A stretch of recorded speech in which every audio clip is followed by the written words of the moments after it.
वर्ष 2063 में ग्रह के प्रति मानव के बुरे बर्ताव ने समुद्र के स्तर को उस बिंदु तक बढ़ा दिया है जहां पृथ्वी का अधिकांश भाग जलमग्न है। केवल 2 महाद्वीप बचे हैं और वर्तमान में वे भूमि और संसाधनों के लिए युद्ध लड़ रहे हैं। दोनों महाद्वीपों के बीच समुद्र के बीच में एक सैन्य चौकी है जिसे द सेंटिनल के नाम से जाना जाता है, जिसमें 4 सैनिकों का एक दल निराश होना शुरू कर रहा है। 2 साल की सेवा के बाद उनका अनुबंध 3 महीने पहले समाप्त हो गया, फिर भी राहत दल अभी तक उन्हें लेने नहीं आया है। भोजन की कमी हो रही है, इसलिए एक बहुत तूफानी रात के दौरान कैसिडी और सुलिवान मछली पकड़ने का प्रयास करने का निर्णय लेते हैं। हैरानी की बात है कि वे अच्छा करते हैं और अपने बड़े जाल को ढेर सारे कैच से भर देते हैं। इस बीच उनके वरिष्ठ अधिकारी हेंड्रिक्स ने नोटिस किया कि तूफान बहुत हिंसक हो रहा है, इसलिए वो बेंस से सेंटिनल की रक्षा करने वाले विशाल विस्फोटक को सुरक्षित रखने के लिए कहता है। उस क्षण लहरें बड़ी और हिंसक होने लगती हैं, चौकी की पाइपलाइनों को प्रभावित करती हैं। बेंस उन्हें ठीक करने के लिए दौड़ता है और उसका हाथ फंस जाता है, जिसके कारण उसे कई मिनट तक पानी के नीचे संघर्ष करना पड़ता है जब तक कि वो अंत में खुद को मुक्त नहीं कर लेता। बाहर लहरें जाल को दूर ले जाती हैं और दोनों अपना इनाम खो देते हैं। सुलिवन फिर से कुछ पकड़ने की कोशिश करता है, लेकिन हवा बहुत तेज और खतरनाक हो रही है, इसलिए उसे भी दूर ले जाने से पहले उसे वापस अंदर जाना होगा। प्रचंड लहर के ढांचे से टकराने से पहले हर कोई समय से पहले वापस आ जाता है, जिसके कारण यह हिलता है और हर प्रवेश द्वार से पानी को धकेलता है, लेकिन प्रेरी तब भी खड़ा रहता है जब ये खत्म हो जाता है। अगली सुबह समूह चर्चा करता है कि नाश्ते के लिए सैन्य राशन लेते समय अपने संसाधनों की खपत को कैसे कम किया जाए। बेंस आश्चर्य करते हैं कि मछलियों का क्या हुआ, और जब वो सुनते हैं कि उन्होंने उन्हें खो दिया है तो क्रोधित हो जाते हैं, और सुलिवन मुख्य पाइपों की मरम्मत के लिए अपनी रसोई से भागों को लेने के लिए बेंस का अपमान करते हुए प्रतिशोध लेते हैं। एक बहस शुरू होती है और हेनरिक उन्हें मरम्मत पर ध्यान केंद्रित करने के लिए कहते हुए उन्हें वयस्कों की तरह व्यवहार करने की याद दिलाते हैं। बेंस आश्चर्य करते हैं कि वे जल्दी करने के लिए राहत क्यों नहीं मांगते हैं, लेकिन हेनरिक्स उसे याद दिलाते हैं कि टेलीग्राफ केवल रिपोर्ट बनाने के लिए है। बाद में सुलिवान टेलीग्राफ का उपयोग करके दैनिक रिपोर्ट करता है। वह आधार को सूचित करता है कि कोई घटना नहीं हुई है, और वे जवाब देते हैं कि वहां भी कोई घटना नहीं है, पिछले कुछ महीनों की तरह। कुछ समय बाद सुलिवान बाहर हेनरिक्स से मिलता है और उनके एयर डांसर के बारे में कुछ चुटकुले बनाने के बाद सुलिवन दूरबीन से समुद्र को देखता है। वो ये जानकर चौंक जाता है कि एक जहाज आ रहा है, जिसकी पुष्टि राडार की जांच करने पर कैसिडी करती है। सुलिवन बहुत खुश हो जाता है क्योंकि वह मानता है कि यह राहत है, लेकिन हेनरिक्स सावधान है और बेंस को कुछ हथियार लाने का आदेश देता है यदि ये दुश्मन है। कैसिडी जहाज से संपर्क करने की कोशिश करता है, फिर भी उसे कोई जवाब नहीं मिलता है, इसलिए हेनरिक जहाज को एक मौका देने का फैसला करते हैं। वो सुलिवन को एक बंदूक देता है और उसे जहाज से मिलने के लिए नाव लेने और यह सुनिश्चित करने के लिए कहता है कि चिंता करने के लिए कोई दुश्मन नहीं है। सुलिवन तुरंत उतरता है और जहाज के पास पहुंचता है, किसी भी संभावित यात्रियों को बुलाता है, लेकिन अभी भी कोई जवाब नहीं है। अपनी बंदूक बाहर और तैयार होने के साथ सुलिवन जहाज पर चढ़ता है और जांच शुरू करता है। जब वो सुराग देखता है तो वो और अधिक परेशान हो जाता है। वस्तुएं गंदगी से ढकी हुई हैं, रेडियो काम नहीं कर रहा है और कैबिनेट में अनछुआ खाना है। हेनरिक्स एक स्थिति अपडेट के लिए उससे संपर्क करने की कोशिश करता है, लेकिन सुलिवन उसे अनदेखा कर देता है क्योंकि उसे 4 बैग मिलते हैं। यह उनकी राहत थी, लेकिन चालक दल के साथ कुछ हुआ और वे गायब हो गए, जिसका अर्थ है कि वे घर जाने का मौका चूक गए। क्योंकि सुलिवन प्रतिक्रिया नहीं दे रहा है, हेनरिक्स को लगता है कि उस पर हमला किया गया था, इसलिए वो सेंटिनल तक पहुंचने से पहले जहाज को शूट करना चाहता है। वो कैसिडी से विस्फोटक की चाबियों में से एक के लिए पूछता है, और जब वो हिचकिचाती है तो वो उसे याद दिलाता है कि यह प्रोटोकॉल है।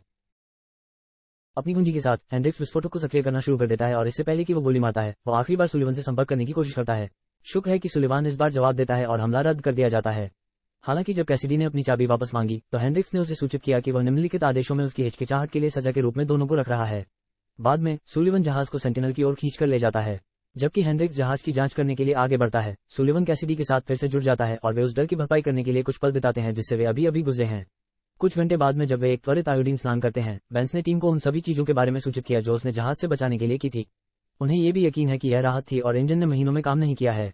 सुलिवन बेस को एक संदेश भेजना चाहता है, लेकिन हेनरिक्स इसे तब तक के लिए मना कर देता है जब तक कि उन्हें अधिक जानकारी नहीं मिल जाती, क्योंकि इसके बारे में कुछ भी समझ में नहीं आता है, भले ही इसे इवेंट के रूप में गिना जाए।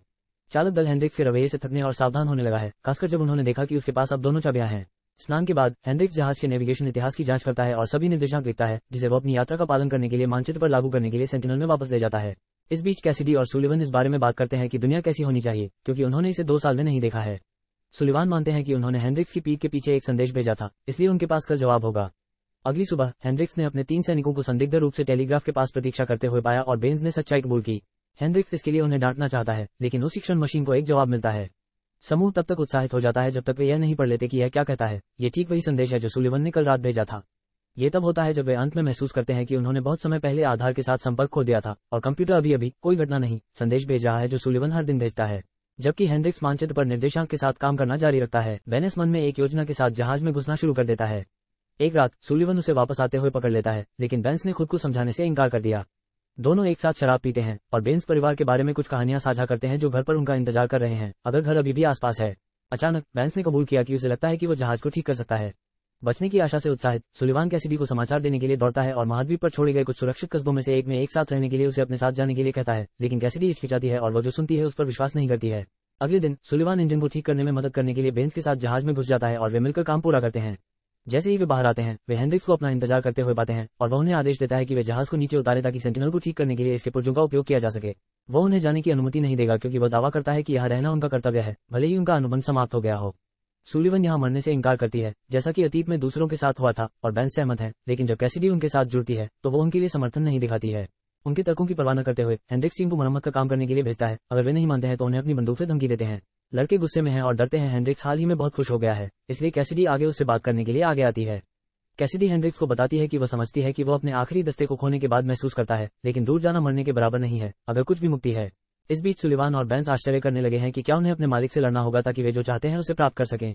उनकी बातचीत हेनरिक्स द्वारा बाधित होती है, जो मानते हैं कि कैसिडी ने एक अच्छा तर्क प्रस्तुत किया है। चूंकि उनके पास संचार नहीं है, इसलिए किसी को आधार को रिपोर्ट करना चाहिए।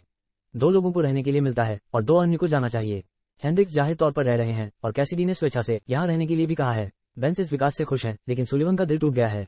क्षण भर बाद सुलिवन कैसिडी से अकेले में बात करता है, उसे भी आने के लिए मनाने की कोशिश करता है, या तो बेंस की जगह या हेनरिक्स की अवज्ञा करके। वो उसे खुश करने के लिए इतना बेताब है कि वो उसकी जगह लेने या उसके साथ यहाँ रहने की पेशकश भी करता है, लेकिन कैसिडी उसे थप्पड़ मारती है और उसे बताती है कि वह उससे प्यार नहीं करती, वह केवल उसके बारे में एक मानवीय आवश्यकता के रूप में सोचती है। एक तबाह सुलिवन कमरे से बाहर निकलता है और कैसिडी फूट फूट कर रोने लगती है। उस रात सुलिवन और बेंस पैकिंग पर ध्यान केंद्रित करते हैं। हेनरिक्स सुलिवान को आधार पर ले जाने के लिए एक पत्र देता है और वह इस तथ्य पर टिप्पणी करता है कि दुश्मन बिल्कुल उनके जैसा है, सैनिक जो सिर्फ अपने घरों की रक्षा करना चाहते हैं। सुलिवन हेनरिक्स को याद दिलाता है कि वे सभी एक साथ जा सकते हैं, लेकिन हेनरिक्स अभी भी यह कहते हुए मना कर देता है कि किसी को विस्फोटक पर नजर रखने की जरूरत है। बाद में हेनरिक्स नक्शे पर अपना काम पूरा करने के लिए जाता है और निर्देशांक करता है, एक चौंकाने वाली खोज करता है। राहत जहाज विशेष रूप से सेंटिनल से दूर चला गया है, जिसका कोई मतलब नहीं है। शक होने पर हेनरिक कैसिडी को देखने के लिए दौड़ता है, लेकिन वह एक शब्द भी कहने की हिम्मत नहीं करता। अगली सुबह अलार्म बजने की आवाज सुनकर टीम जाग जाती है क्योंकि एक और जहाज राडार पर आ गया है। सेंटिनल का बचाव करने के लिए पुरुष अपने पदों पर पहुंचने के लिए भागते हैं और कैसिडी जहाज के साथ संपर्क करने की कोशिश करता है, कोई फायदा नहीं हुआ। इस बार हेनरिक्स किसी को भी भेजने से मना कर देता है और टीम को गोली मारने का आदेश देता है, लेकिन उनकी पहली गोली मिस हो जाती है। जब वे पुनः लोड करने के लिए तैयार हो रहे होते हैं, कैसिडी ने नोटिस किया कि उनका जहाज गायब है। उसी समय सुलिवन और बेंस को कोहरा छटने के बाद स्पष्ट रूप से देखने को मिलता है। वे फिर से गोली चलाने से इनकार करते हैं, लेकिन जब तक कैसिडी उन्हें चेतावनी देने आता है तब तक बहुत देर हो चुकी होती है। हेनरिक्स ने अपनी बंदूक निकाली और बेंस को इससे मार दिया। यह हेनरिक्स ही था जिसने कल रात जहाज को बाहर निकाला, और यह साबित करने के लिए कि वह गंभीर है, उसने एयर डांसर को गोली मार दी। बेंस अभी भी जहाज को नष्ट करने से इनकार करता है और हेनरिक्स उसके कान में गोली मारकर जवाब देता है। इसलिए सुलिवन तोप ले लेता है और जहाज को नष्ट कर देता है, इससे पहले कि वे एक जीवन खो दें। क्रोधित बेंस हेनरिक्स के पीछे जाने की कोशिश करता है, लेकिन कैसिडी ने आग बुझाने वाले यंत्र से पहले उसे बाहर निकाल दिया। बाद में सुलिवन और कैसिडी हेनरिक्स को पेंट्री में बंद कर देते हैं और कैसिडी दोनों चाबियां वापस ले लेता है। क्रोधित बेंस बाद में उसे मारने के लिए हेनरिक्स को खोजने की कोशिश करता है और सुलिवन को मारने की कोशिश करता है जब वह उसे रोकने की कोशिश करता है। कैसिडी उसे शब्दों से शांत करता है, लेकिन बेंस अभी भी अकेले नशे में जाने और अपनी चीजों को खोलने के लिए निकल जाता है, जिससे वो रोता है। कुछ समय बाद कैसिडी ने उल्लेख किया कि हेनरिक्स को अपने आयोडीन स्नान की आवश्यकता है, लेकिन बेंस ने उसे बाहर जाने से मना कर दिया और घोषणा की कि वो छोड़ रहा है। सुलिवन कैसिडी को बताता है कि उनके पास टेलीग्राफ पर हर एक चैनल के माध्यम से जाने के अलावा कोई विकल्प नहीं है जब तक कि वे यह नहीं पाते कि कोई काम कर रहा है, और कैसिडी ने यह स्वीकार करने का मौका लिया कि उसका वो मतलब नहीं था जो उसने उसके बारे में कहा था। वो केवल यही चाहती थी कि वो उसकी चिंता किए बिना चला जाए, लेकिन सुलिवन बहाने को स्वीकार करने में हिचकिचाती है। बाद में दोपहर में सुलिवन हेनरिक्स के लिए कुछ खाना लेकर जाता है और सोचता है कि उसने जाने के बारे में अपना विचार क्यों बदल दिया। हेनरिक्स ने निर्देशांक से मिली जानकारी को साझा किया। राहत जहाज 3 महीने पहले यहाँ था, जैसा कि इसे माना जाना चाहिए था, लेकिन कुछ ने इसे दूर कर दिया। इसका मतलब है कि उनमें से एक देशद्रोही है जो विस्फोटक चाहता है। सुलिवन उस पर विश्वास नहीं करता और चला जाता है, दरवाजा फिर से बंद कर देता है। जबकि सुलिवन अपना शेष दिन हर चैनल को एसओएस संदेश भेजने में बिताता है, बेनेस शराब पीता रहता है और अपने वर्कशॉप में खुद को व्यस्त रखने की कोशिश करता है, लेकिन वह जल्द ही अपना दिमाग खो देता है और वह सब कुछ नष्ट कर देता है जो उसने बनाया है। बाद में शाम को कैसिडी ने सुलिवन के साथ अपने परिवार के साथ एक बच्चे के रूप में अपनी एक तस्वीर साझा की, ये समझाते हुए कि वे दुश्मन द्वारा मारे गए थे जब वो अभी भी एक बच्ची थी। अगली सुबह बेंस ने कैसिडी को कॉम के कमरे में सोते हुए पाया। जैसे ही वो एक लापता भविष्य के बारे में बकवास करता है, वो कैसिडी पर हमला करता है। ऐसा लगता है जैसे वो उसका फायदा उठाना चाहता है। कुछ संघर्ष के बाद कैसिडी उसे दूर धकेलने में सफल हो जाती है, यह महसूस नहीं करते हुए कि बेनेस ने चाबियां चुरा ली हैं। फिर कैसिडी सुलिवन को यह बताने के लिए ढूंढती है कि क्या हुआ था, लेकिन उस समय बेंस की आवाज वक्ताओं के माध्यम से सुनी जा सकती है कि वो विस्फोटक को सक्रिय कर देगा। सुलिवन और कैसिडी वापस कॉम्स रूम में जाते हैं और उसे शांत करने की कोशिश करते हैं, अपने परिवार को जीवित रहने का एक कारण बताते हैं। बेंस रोता है जब वह नियंत्रण से दूर जाता है, लेकिन कैसिडी द्वारा चाबियां वापस लेने के बाद बेनेस स्वीकार करता है कि वो सुप्रीम कोर्ट के अंतिम अंक को भूल गया है। सुलिवन सोचता है कि हेनरिक्स को बाहर जाने देने का समय आ गया है, लेकिन बेंस के पास चौंकाने वाली खबर है। उसने पहले उसे मारने की कोशिश की थी, लेकिन जब वह पेंट्री में घुसा, हेनरिक्स चला गया था। एक खुली खिड़की ने संकेत दिया कि उसने अपने लिए चीजें समाप्त कर ली हैं। जब कैसिडी और सुलिवान पेंट्री की जांच करते हैं तो वे बेंस को सच कहते देखकर बहुत दुखी हो जाते हैं। अपने दोहक से निपटने में सक्षम नहीं होने के कारण सुलिवान ने वो पत्र पढ़ा जो हेनरिक्स ने बेंस को लिखा था, और वह ये देखकर चौंक गया कि हेनरिक्स ने अपनी कमान बढ़ाने के लिए अनुरोध किया था। बाद में कैसिडी सुलिवान को यह साबित करने के लिए अब स्वच्छ वर्कशॉप दिखाती है कि बेंस बेहतर महसूस कर रहे हैं और फिर से निर्माण कर रहे हैं। बेंस ने कबूल किया कि उसकी पत्नी गर्भवती थी और वह बच्चे से कभी नहीं मिल पाई, जिसके कारण सुलिवन ने उसे नशे में विस्फोट के लिए आसानी से माफ कर दिया। समुद्र से सामान बचाने के लिए वापस जाने के लिए नाव पर चढ़ने से पहले बेंस गले लगाकर अपना आभार प्रकट करते हैं। कैसिडी उसके साथ जा रही है, इसलिए सुलिवान उसे एक बंदूक देता है और कैसिडी उसे एक चुंबन के साथ धन्यवाद देती है। क्षण भर बाद सुलिवन फिर से मछली पकड़ने की कोशिश करने का फैसला करता है और जब वह जाल खींचता है तो उसे हेनरिच के शरीर का पता चलता है। उसके सिर पर एक घाव है, जिसका अर्थ है कि किसी ने उसे मार डाला और वास्तव में उनके साथ एक गद्दार है। जबकि सुलिवन सुराग के लिए अपने दोस्तों के प्रोफाइल की जांच करने के लिए दौड़ता है, कैसिडी नाव में बेंस को घूरता है, एक योजना बनाता है। इसके बाद सुलिवान हेनरिक्स के नक्शे पर जांच करता है, एक सिद्धांत के साथ आता है। जैसे ही तूफान आने लगता है, सुलिवान बाहर बीकन की जांच करता है और पुष्टि करता है कि इसे हटाया जा सकता है और इधर उधर ले जाया जा सकता है। इसका मतलब है कि किसी ने प्रकाश स्तंभ को नाव में ले लिया और निर्देशांक समझाते हुए सेंटिनल में जाने के बजाय जहाज को उनके पीछे चलने को कहा। तब किसी ने राहत दल को मार डाला और जहाज को दूर जाने दिया।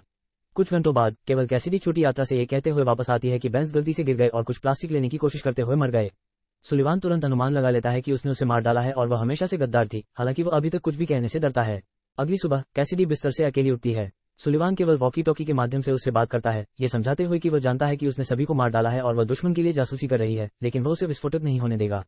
कैसिडी को तब पता चलता है कि उसके पास चाबियां नहीं है और वह कॉम्स रूम में भागती है, जहां वह सुलिवन को विस्फोटक सक्रिय करने के बीच में पाती है।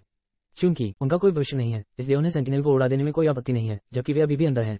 सुलिवन ने उसे बंदूक की नोक पर पकड़े हुए कैसिडी ने यह समझाने की कोशिश की कि उसकी मातृभूमि में लोग पीड़ित हैं और वह उससे झूठ बोलना पसंद नहीं करती, लेकिन सुलिवन उस पर विश्वास नहीं करती और विस्फोटक को सक्रिय कर देती है। हालांकि विस्फोट करने के बजाय मशीन एक मजेदार छोटा वाक्यांश प्रदर्शित करती है जिसे बेंस दोहराना पसंद करते थे, जिससे उन्हें एहसास होता है कि बेंस ने विस्फोटक को फिर से प्रोग्राम किया ताकि कोई भी इसे नष्ट करने के लिए उपयोग न कर सके। अंत में सुलिवान और कैसिडी के बीच थोड़ी सी बात हुई। वे इस बात से सहमत हैं कि चाहे युद्ध का कोई भी पक्ष क्यों न आए, वे मिलकर सेंटिनल की रक्षा करेंगे और जीवित रहेंगे।